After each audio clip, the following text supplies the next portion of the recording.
Hey guys! Hopefully this is video 3 of 3 about my experience with COVID-19. So, my name is Kelsey Clevenger. I am a chiropractor in Northeast Florida. And I had the pleasure of contracting COVID-19 back in June. My symptoms first started on June 17th. By June, probably 20th, 21st, I knew it was COVID. I was tested on the 21st, got my positive result on the 28th, and I was out of work for 6 weeks. So thank goodness I didn't have to go to the hospital. But it was a very interesting experience. And I am wrapping up the questions that I received on social media. So once I started sharing my journey, reason being, actually, my family and myself, I knew a lot of people who were really doubting that COVID was a real thing because it's been very hyped up in the media. And so I decided to share my journey and my experience. It's my cat. Share my experience as like a real life person who has it and had it and still having symptoms. So they're going to be playing probably this whole time. So we'll try not to let them be too much of a distraction. But okay, so this is video 3 of 3. If you missed any of the other videos, they're on this channel. So okay, questions that I still needed to answer. I remember seeing a post that you had corona over a month ago. Do you still have symptoms? So like I said, okay, today is August 24th. I still have symptoms, still. Thank goodness I am back at work. I've had 2 full weeks back at work, primarily full-time, but I have got to work with another doctor, and so hopefully taking off some of the load. I don't know, whatever. We won't really get into that because it's been kind of like a trip. It's like challenging trying to figure out like how much I can do.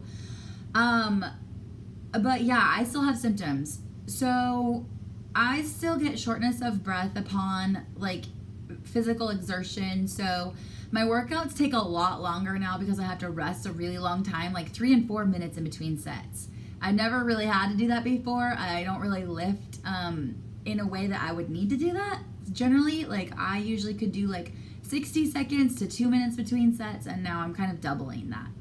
And then also at work. So for example, Sunday, we were open 11 to 5 and we saw 79 patients between 2 doctors, which is a, pretty hefty load. And while wearing a mask, like it is hard for me to breathe. It just feels different than from before I had COVID. So like expanding my diaphragm all the way and taking big inhales, kind of causes like a burning sensation for me. But it's minimal now. It's really not a huge deal, but my heart rate is normalized. My oxygen saturation is sitting at about 98 or 99%. So that's normal and good and healthy. The symptoms that I'm having mostly are kind of, it feels like confusion, and I get it's like additional anxiety that I had never experienced, but also it's like my brain is working so hard. Like I don't know how to explain it, but like recalling information is really hard for me. Concentrating on things is really hard for me. I don't want to call it like a cognitive dysfunction, but it just feels like I have a headache here that I've had almost every single day. I would say now it's probably every other day, but for the first 6 weeks, it was every single day on the right side. Scout wants to say hi. Come here, buddy. This is Scout. Can you say hi to your friends? Hi, people. So, yeah, I don't want to call it like a cognitive, I don't know what it is. I honestly don't know what it is. But it really like hurts my head to concentrate. And then also I have rheumatoid arthritis symptoms. We haven't run labs, to say yes or no, or what exactly it is. But I definitely am experiencing systemic inflammation, but my wrists and my hands and my fingers, my ankles, my feet and my toes hurt really bad. Like wake me up in the middle of the night hurt. Super, super stiff in the mornings. Like my ring will be stuck, and it's never been stuck before. It's actually a few sizes too, like, well, a couple sizes too big. And it used to like slide off a lot, and now it like it's stuck. My knuckles are like swollen and painful. So of course, adjusting patience really bothers me. That would be, I would say, the biggest issue right now. Like my grip strength is pretty crappy and weak, and I wear gloves at the gym now so that I can grip the dumbbells. That helps a lot, but like when I'm adjusting patience, by the end of the day, my hands and my wrists are trash, and I've never experienced that before. So that is just like a new symptom for me.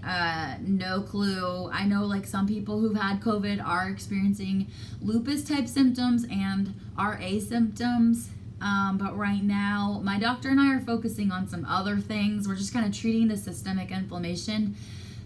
And right now, it's just not the focus of like, is it RA? Is it lupus? What is it? We're just kind of treating symptoms to get me back into the swing of life, and then focusing on some other things that are more related to the autoimmune conditions that I had prior to getting COVID. Yeah, but the hand pain sucks. It like hurts really bad. All right.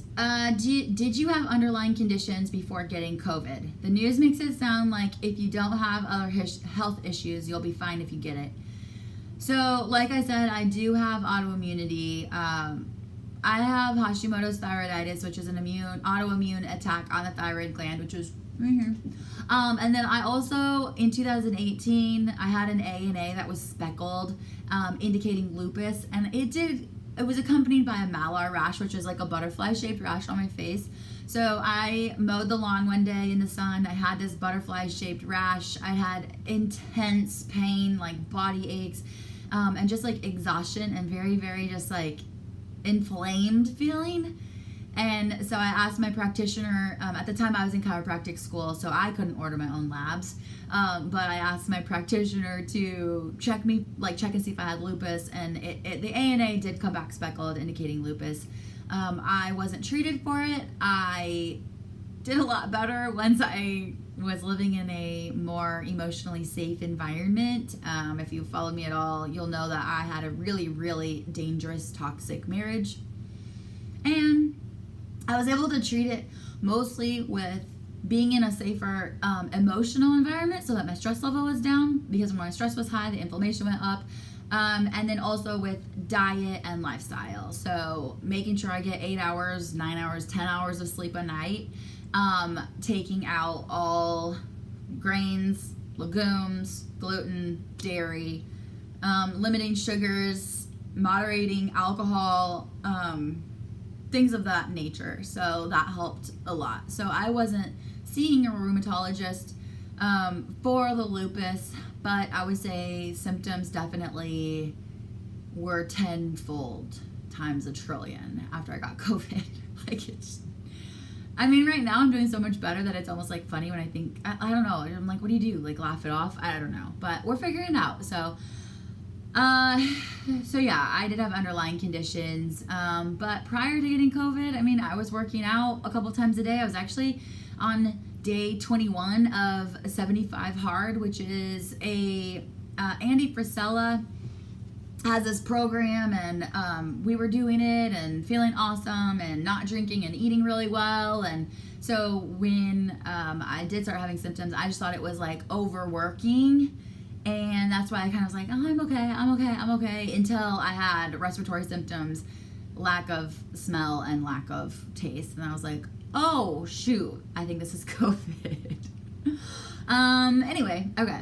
So I did have underlying conditions, but I'm certain people without underlying conditions have also had positive COVID-19 tests and been carriers and contracted it. Is there anything you can do if you get the coronavirus, or do you have to wait until your body naturally heals? Okay, so there are some symptom relief things depending on what symptoms you get. The weird thing about this virus is that there are so many different kind of symptoms that people get, and not everyone gets the same thing. It can go anything from GI to respiratory. So of course you can treat symptoms. For me personally, I had some GI dysfunction, so I basically, like, the only thing that I could tolerate eating was almond milk yogurt. So I had that, but then the probiotic I was using was irritating me, so I stopped taking that, and yeah, it was like super confusing and hard trying to figure out what I could and couldn't eat, just because like my normal diet was like a keto carnivore, very heavy on protein, and I couldn't stomach protein at all. But I also have a hard time with vegetables right now, so it was hard to figure that out. But I treated the respiratory, well, like the cough. I like legit got kids cough syrup. What is the brand I like?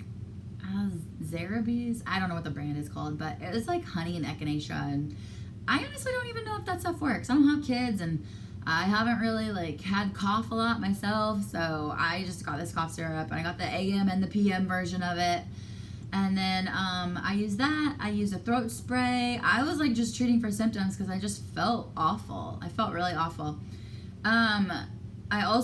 I think I shared this in another video, but I overused ibuprofen PM. I don't recommend doing that. Don't do what I did. But I like honestly couldn't bear the symptoms. Like staying awake was so painful. So painful.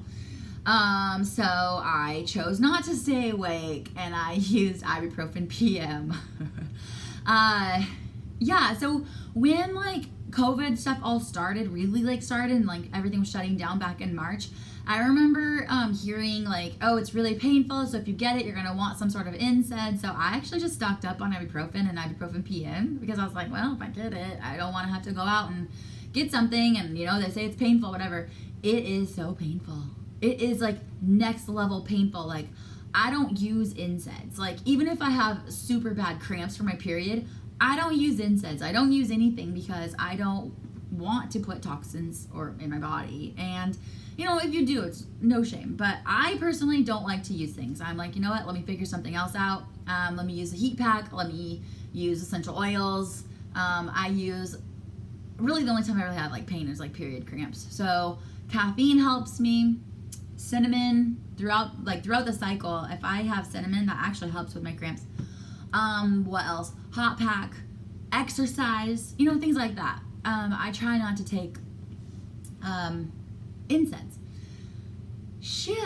The fact that I was overusing them during COVID is significant to me because it really shows how much pain I was in. It was like bad. I mean, I was like on the couch just crying in agony because one, I'm by myself. Two, I have no idea like how long is this gonna last? Like why do I have symptoms when some people don't? I don't know, whatever. And then it was just painful. So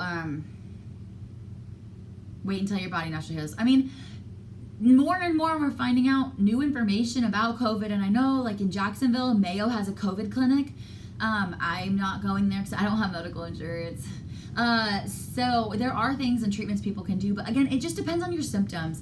So for me, I'm working with an ND, and we're treating my systemic inflammation, and I actually have responded really well to naltrexone.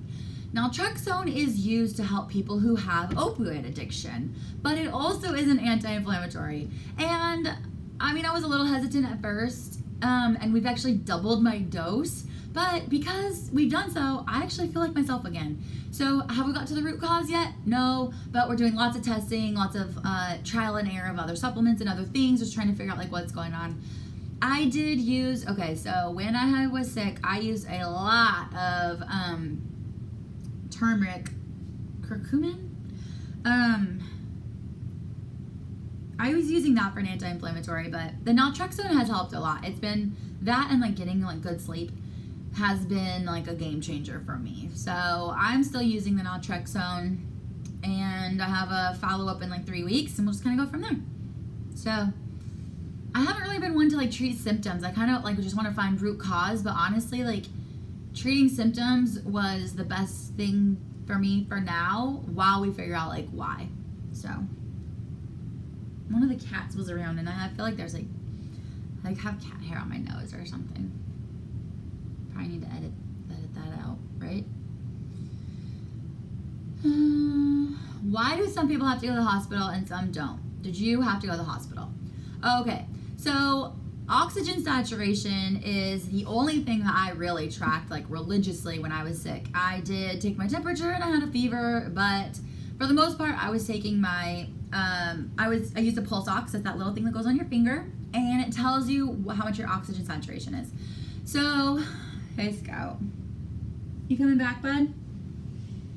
You wanna hang out? Okay, so, my oxygen saturation stayed at about 94%. So I didn't need to go to the hospital.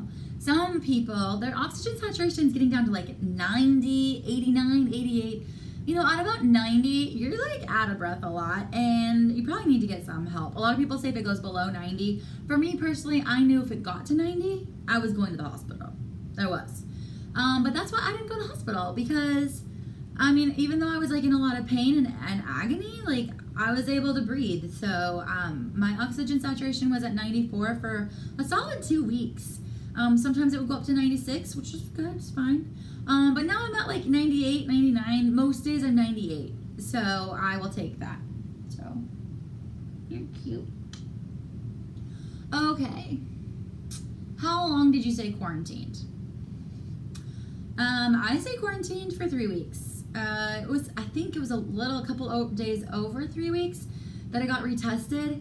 And when that test was negative, I felt comfortable and confident going out. Even though they say 14 days, I had a cough still. And I don't know, I just didn't feel good about like going out. So, yeah, it was about 3 weeks. Are you back to work yet? Yay, I am. Oh my gosh. He's my latest rescue. I got him last November. It's almost our gotcha day. We're coming up on it. And he is just like the biggest smush ball ever. Aren't you? You love it when mommy holds you? Okay. So I am back to work. And I worked 4 days this past week. That's full time at my office. We work long days and I have thankfully been able to have some weekend days, which are shorter days. But yeah, we're back in action and doing it. So it's awesome. It's exciting. Definitely feeling a lot better. Way better. I mean, if you see like video 1 and 2 compared to now, like clearly I'm feeling way better. So definitely getting sleep. And one thing I started using for sleep was Myoscience Myo Relax and Calm. And so it has like taurine and GABA and L-theanine, I think. Something else, I cannot remember. But anyway, I use that. I use it at night, and it just like knocks me out. So that's been really helping. Just get enough sleep so that my body can heal. So, oh man, we need to brush him. Ew, that's gross. All right, well, I think those are all the questions. I'm really, really thankful that it's been well, I'm thankful that you guys like have checked this out. I'm glad that the feedback has been positive and that it's been helpful for you guys to know what my experience was like. Just because a lot of people don't know anyone who's had COVID. So I'm glad that's been helpful. And I am ready and excited. Are you done? You want to get down? I'm just ready to put this chapter behind me. So thanks for being on this journey with me. And we'll, move on with our lives now. Scout, say bye. Tell them bye. Say bye. Bye-bye.